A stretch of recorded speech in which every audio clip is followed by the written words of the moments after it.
I love the city. I think it was perfect for somebody like me. I'm a very chill, laid-back person. I like the vibe, the energy. It's great food, good people, good football. So it was perfect for me.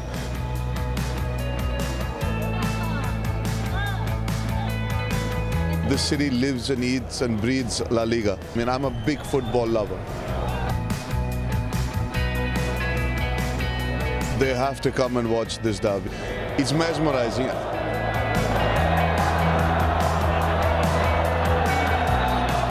Euphoria, passion.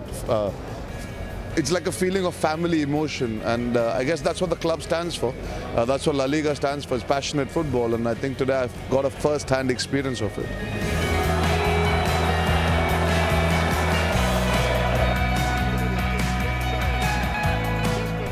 I'm still smiling, I'm still in shock that you can have so many people coming together sounding like one voice.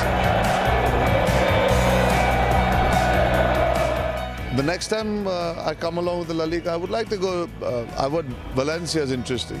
You know, the El Clasico is the El Clasico, but I would love to see the Madrid derby.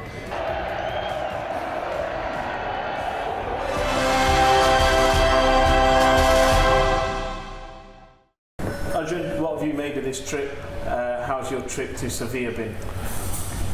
It's still sinking in. I'm in shock and surprise as to how childhood dreams can come true and make you feel special at the same time, because it's not being at a football match, it's the entire experience of traveling, meeting the players, being in the locker room, walking around, feeling the history, meeting the fans, interacting with the city, taking in the entire vibe of a weekend. It's not just landing, watching a match and going home. It's just been extra special, and I can't thank the La Liga enough. I can't thank them for having the vision to put a football fan like me in this situation, because football for me is life. I plan my entire life around watching football matches, and to be able to be given an opportunity to sit in the El Grande, soak it all in, live it, love it, and have it in my experience and my history to speak about it for the rest of my life is amazing. So thank you. You're a football fan, as you said. Yes. What does the sport mean to you, and what does La Liga mean to you? Sport for me is about never giving up. It's about the underdog that can win. It's about hard work, perseverance, discipline, all those factors that make you a better human being at the end of the day. So sport is almost like a parallel to understanding human life. Football for me is life. I can't think beyond football. I seriously can't. And I think it all started from me playing Football Manager when I was a kid. I was never into any other game except the simulation kind, so I realized that I really must be a fanatic where football is concerned. So all my knowledge back home came from Football Manager when we didn't have so many matches on television available and the internet wasn't as common as it is now. So that led to me learning a lot. And I used to be 150 kgs, that was almost 320 pounds. And I could never play the sport when I was a kid, but I could play it on my computer. And now I wish I wasn't that overweight, because I would have loved to play it as a kid and be better at it. As you saw when I went to the Sanchez pitch one, when I tried to take the penalty, it needed 1 or 2 tries extra than I would have liked. So yeah, football for me is everything. I can plan my entire life, like I say, around it. When there's football, I try and cancel, like the weekend is when the best games are, right? So I try and not work post 6 o'clock in India, because that's when all the matches start playing on television. But yeah, it's for me life, as in it defines life. It's about 11 people coming together to create something very perfect from one team, and it's not about individual powers, it's about a team. It's about a lot of circumstances aligning for you to be able to create something special, and that's what life is. You might be talented, but you need the correct people around you to create something special. You've had a special welcome from Real Betis and yes. Sevilla. What have you made of the welcome they've given you here? Well, when I went to the the Sanchez pitch one, just to be able to walk around in the locker room, to go to the press, where they have the press conference, to be able to see where the players would sit before a game, where they would get their halftime team talk, to be able to walk out to the pitch, to be able to score a goal in a goal where, say, Frederick Canute scored many goals. To be able to see the 5 Euro Cups they won, the Europa League Cups, to be able to take a picture with them, to be able to actually play with the football on that very pitch where they live and breathe football in this city was absolutely surreal. Of course, to add to that, you can't take away from the fact that they made me meet Eva Banega, I met Lyon, and Sergio Rico. So it's amazing when you get to meet players and you get to realize, oh, they are human. It's not that you see them on TV. And now I can imagine what people would feel when they see an actor. It's almost like, for me, it's the opposite, you know, being put into that position where when I'm traveling across the world, people get to meet me and a bit taken aback. And I always wonder why. I think when I met the footballers the other day on the pitch, I realized, okay, now it kind of sinks in. Does someone like you still get starstruck? You know, more than starstruck, see, like when we went to the Betty Stadium, when I met Mark Batra, to meet a guy who's so down to earth, who's so simple, who's so sophisticated, he spoke to me, we had a conversation. I feel in awe of people who can be down to earth even when they're big stars. I like that. That for me is something that I want to be also all the time. To feel accessible, to feel connected with the common man. That for me makes me feel starstruck about somebody.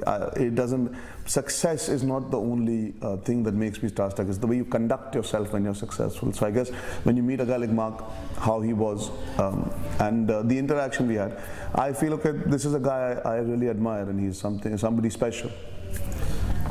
You watch La Liga football. Yes. Which of the stars you enjoy watching week in, week out? It would be cliched if I just said Messi and Ronaldo, right? It would kind of just be, oh, he doesn't really watch football. I mean, listen, when you look at Madrid and Barcelona, whether it's Atletico, Real, or Barcelona, they are special players. I've always had a soft spot for Diego Costa. Because he's quite an animal, and he's a guy who's fighting all the time, in the sense he's a fighter, he never gives up. Griezmann is fantastic from Atletico, Koke as well. If you go to the Barca team, of course there's Messi, but you got to look at you got to look at the fact that Rakitic really has been able to seamlessly come in after Xavi's departure. Their defense has done so well for the last few years as well. I mean, they've got Umtiti who's come in and done rather well, even under the pressure of having to replace Carlos Puyol. And if you look at Real, I think I've always loved Isco. I think he's really special, even though he's a bit in and out of the team sometimes. Asensio did well for the last season, and this season he's been a bit up and down, but he's still a fantastic left foot. Well, Luka Modric is Luka Modric. You can't find a better midfielder in the world who can run the game back and forth creatively and with his dogged style. So, yeah, I mean, Marcelo's the best left back in the world. And he just keeps running, and he's been consistent for years. So, yeah, from these three teams, I would have to say, I mean, of course, from the fact that you see Sevilla, Ben Yedder's done well this season. He scored some important goals.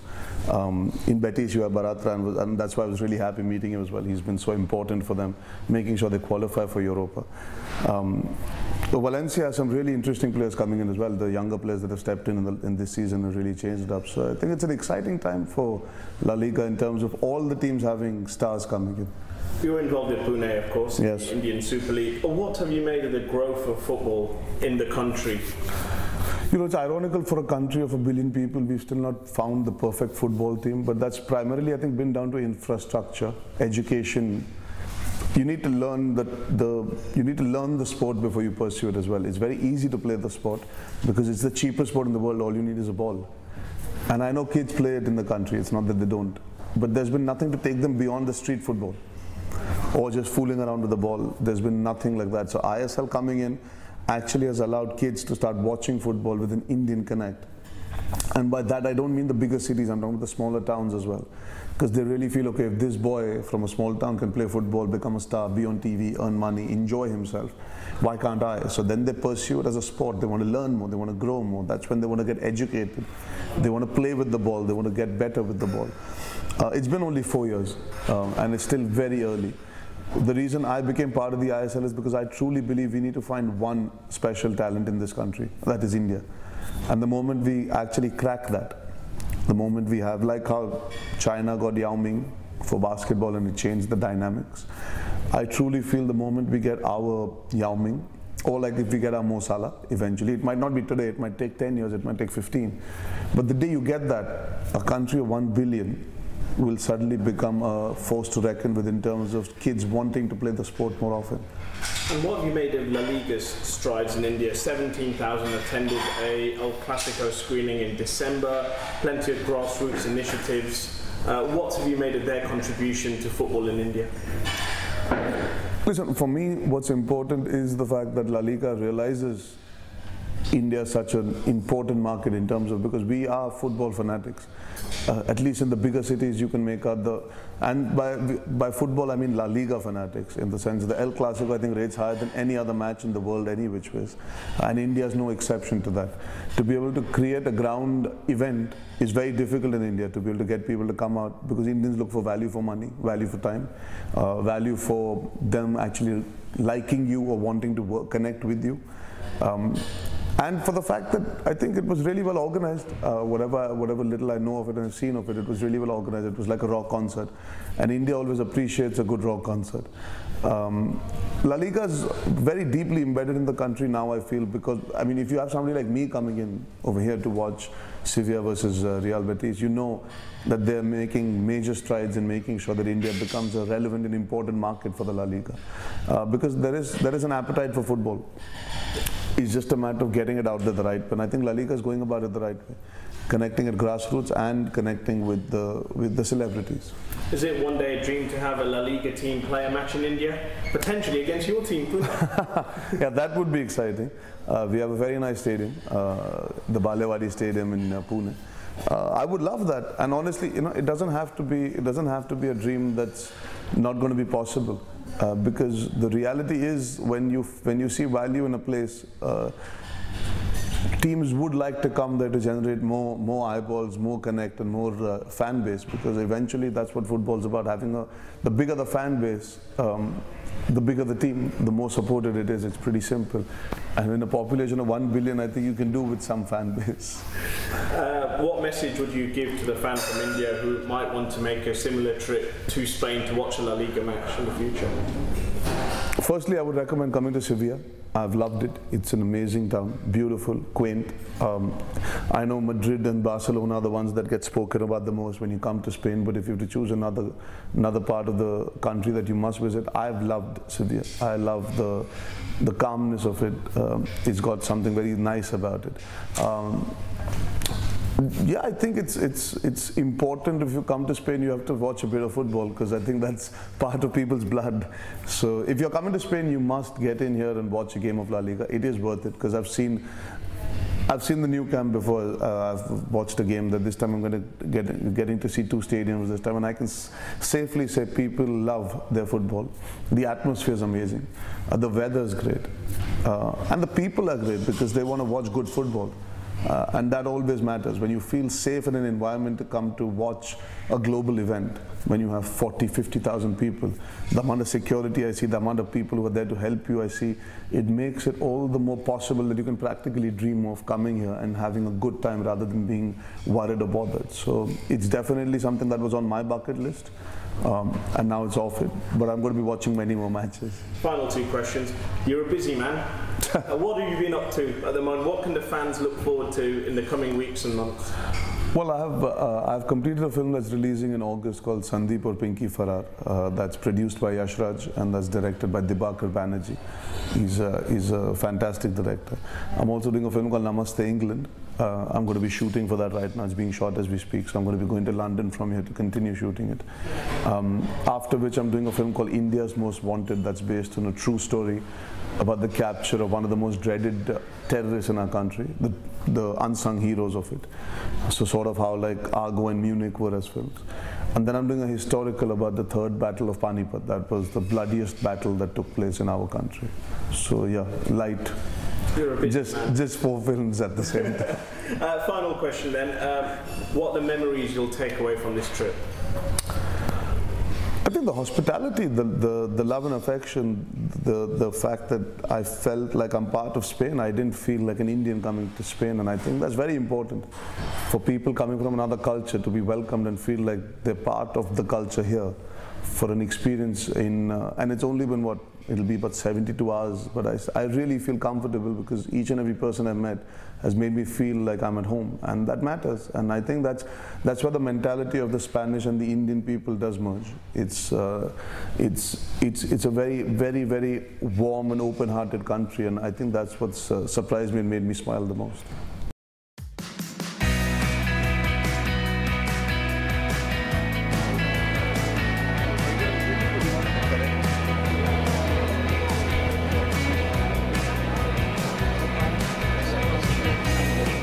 I love the city. I think it was perfect for somebody like me. I'm a very chill, laid-back person. I like the vibe, the energy. It's great food, good people, good football. So it was perfect for me.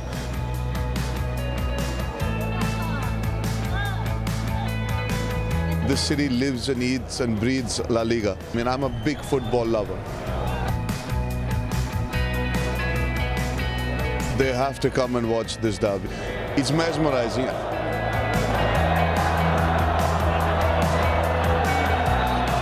Euphoria, passion. It's like a feeling of family emotion, and I guess that's what the club stands for.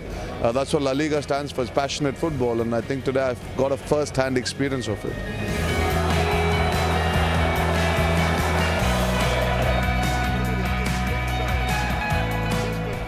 I'm still smiling, I'm still in shock that you can have so many people coming together sounding like one voice.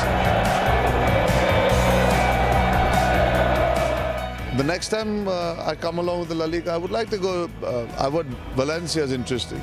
I know the El Clasico is the El Clasico, but I would love to see the Madrid derby.